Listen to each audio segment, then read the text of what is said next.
आज GST council की meeting हो रही है। मोदी हुकूमत की दूसरी पारी का पहला बजट पेश होने से पहले ही आम लोगों को राहत मिल सकती है। मीटिंग में एसी, गाड़ियों और सीमेंट जैसी अशिया को 28% की हद से नीचे लाने पर गौर व किया जा सकता है। हुकूमत इलेक्ट्रिक गाड़ियों के ताल्लुक से भी बड़ा ऐलान कर सकती है। तो आपको बता दें कि आज जीएसटी काउंसिल की मीटिंग होने वाली है।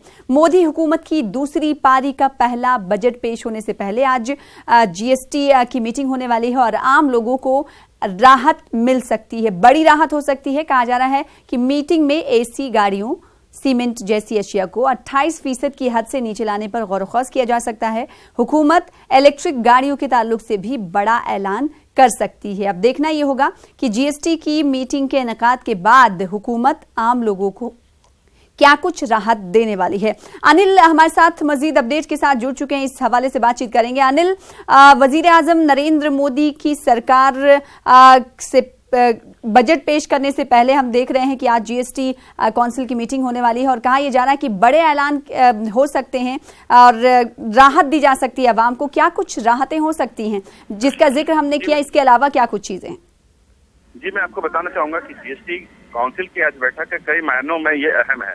मैं आपको बताना चाहूंगा, पहली बार जब दोबारा मोदी सरकार बनकर आई है उसके बाद जीएसटी काउंसिल की बैठक है और निर्मला सीतारमण जब वित्त मंत्री बनी है उनके अध्यक्षता में पहली बार जीएसटी काउंसिल की बैठक है। मैं आपको बताना चाहूंगा कि आज की जो जीएसटी काउंसिल की बैठक दोपहर 2 बजे जब शुरू होगी विज्ञान भवन में, तो उसमें कई अहम बातों पर चर्चा की जानी है। जो मेरे सूत्र बता रहे हैं कि कहीं ना कहीं जो कर राजस्व है बढ़ाने की बात है उस पर ज्यादा फोकस किया जाना है।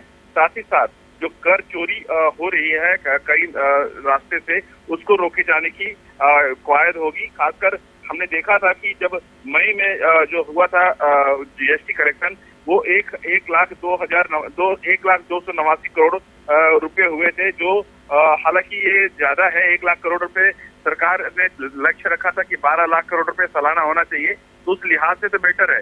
लेकिन सरकार चाहती है कि कहीं ना कहीं ये 1.25 लाख करोड़ रुपए प्रति माह हो। दूसरी बात जो राहत पहुंचाने की बात है, खासकर बिजनेस टू बिजनेस जो बिक्री होती है सामानों की, खासकर 50 करोड़ रुपए का जो लिमिटेशन है, उससे अधिक का जो कारोबार होता है उसके लिए केंद्रीकृत पोर्टल लाने की बात, सेंट्रलाइज पोर्टल लाने की बात की जा रही है। आज चर्चा हो सकती है जिसमें इलेक्ट्रॉनिक इनवॉइस बनाने पे अनिवार्य बनाया जा सकता है, जिससे कर चोरी रोका जा सकेगा। इसके अलावा अगर हम देखा जाए कि किन चीजों पे सामान के दाम घट सकते हैं, बढ़ सकते हैं, इस पे अगर चर्चा की जाए तो हमने देखा कि जब से पिछली बार जीएसटी काउंसिल की बैठक हुई थी दिसंबर में, उसमें भी करीब 23 ऐसे प्रोडक्ट थे जिसमें कमी की गई थी जीएसटी दर में, जिसमें 32 इंच तक के टीवी भी थे, रेफ्रिजरेटर थे और एसी थे। इस तमाम चीजों पे ये कम किया गया था। इस बार भी जो सेक्टर है वो भी डिमांड करिए कि जो 32 इंच से अधिक आकार की जो टीवी है उस पर कहीं ना कहीं जीएसटी के में छूट मिलना चाहिए।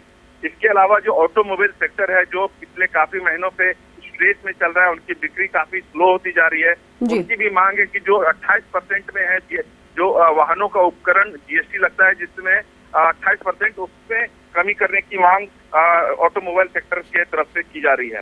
इसके अलावा जो चप्पल होते हैं, जूते और चप्पल, हमने देखा था कि पिछले जीएसटी काउंसिल बैठक में 1,000 रुपए तक के जो जूते चप्पल थे उसमें 5% घटाकर कर दिया गया था जीएसटी की दर। अब इंडस्ट्री ये चाहती है कि जो 1,000 से अधिक के जूते चप्पल हैं उसमें 18% जो जीएसटी दर लगता है उसको घटाकर 12% किया जाना चाहिए। अभी एक जो अहम बात निकल कर आ रही है कि लॉटरी को लेकर के जीओएम की बैठक हुई थी महाराष्ट्र में। महाराष्ट्र के मुख्यमंत्री के नेतृत्व में जीओएम बनी थी, उन्होंने इसमें अहम बैठक भी की है और उसमें हालांकि सहमति नहीं बन पाई थी। मुद्दा यह है कि जो राज्य द्वारा संचालित लॉटरी है जिसमें जीएसटी 28% लगता है और जो मैं माफी चाहूंगा कि जो निजी सेक्टर का लॉटरी है उसमें 28% जीएसटी दर लगता है, जबकि राज्य सरकार के द्वारा संचालित जो लॉटरी होते हैं उसमें 12% जीएसटी दर लगता है। यानी डबल से भी ज्यादा प्राइवेट सेक्टर है उनको जीएसटी पे करना पड़ता है उनके लॉटरी पे। तो उनकी डिमांड था कि इसको कम से कम एक प्लेटफॉर्म देना चाहिए, एक प्लेइंग फील्ड देना चाहिए, सो दैट कि वो अपना आगे बढ़ा सके, अपना बिजनेस रन कर सके। क्योंकि हम सभी जानते हैं कि नॉर्थ ईस्ट हो या केरल, उन तमाम राज्यों में ये लॉटरी से काफी राजस्व जो राज्य सरकार है उनको पहुंचता है और केंद्र सरकार को भी पहुंचता है। जी, जाहिर सी बात है। अब देखने वाली बात होगी कि सार्फिन को आज क्या कुछ राहत महसूस होती है, जीएसटी की मीटिंग के बाद क्या कुछ फैसले लिए जाते हैं। मैं शुक्रिया अनिल हमारे साथ जुड़ने के लिए और तफसील के साथ जानकारी फराहम करने के लिए।